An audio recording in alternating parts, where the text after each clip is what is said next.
Jadi buat kamu yang dengar rumor orang asing udah nggak boleh beli properti di Australia, itu kayaknya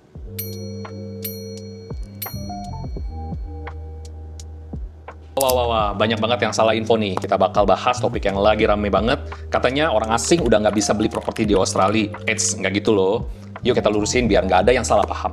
Apa sih yang sebenarnya terjadi? Apa sih yang sebenarnya dilarang? Jadi mulai tanggal 1 April 2025, pemerintah Australia melarang warga asing untuk membeli second hand property. Nah, ini penting banget karena banyak yang salah paham dan mikir kalau orang asing sama sekali sudah tidak boleh beli properti di Australia. Padahal masih bisa, asalkan beli properti baru.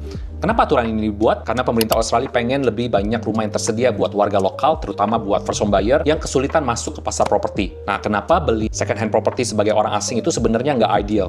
Even sebelum peraturan ini muncul, beli properti second hand sebagai orang asing itu sebenarnya tidak begitu ideal karena pertama, wajib untuk dijual ketika visanya habis. Jadi kalau kamu pegang visa student, begitu visa studentnya habis, maka propertinya harus dijual. Nah, kalau misalnya keadaan saat itu properti marketnya lagi downturn atau lagi turun, nah bisa rugi besar tuh karena harus dijual. Yang kedua adalah ketika kamu beli properti tersebut tidak bisa untuk disewakan, jadi hanya benar-benar untuk dipakai sendiri. Lalu yang ketiga, beli properti second hand mungkin butuh biaya untuk renovasi. Kebetulan di Australia tenaga kerja juga cukup mahal, jadi kadang-kadang untuk renovasi juga membutuhkan biaya yang besar. Nah, kenapa beli properti baru lebih oke? Yuk kita bahas kenapa orang asing sebaiknya beli properti baru, karena satu, biaya FRB application yang lebih murah.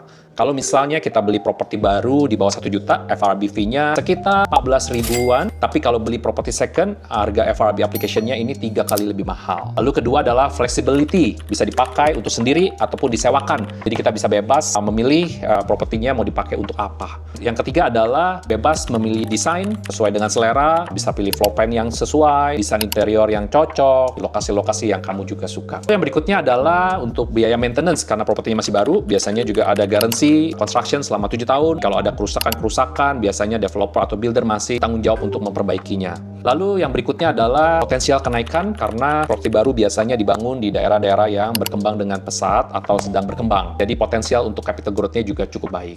Kesimpulannya adalah tenang, orang asing masih bisa beli properti di Australia. Jadi buat kamu yang dengar rumor orang asing udah nggak boleh beli properti di Australia, itu kayaknya salah atau hoax. Yang dilarang cuma beli properti yang sudah second hand. Jadi kalau kamu ingin investasi di Australia atau beli properti buat tempat tinggal, jangan sampai salah pilih. Yang penting, sesuaikan dengan aturan yang ada dan juga sesuaikan dengan kebutuhan kamu. Sampai ketemu di topik-topik berikutnya.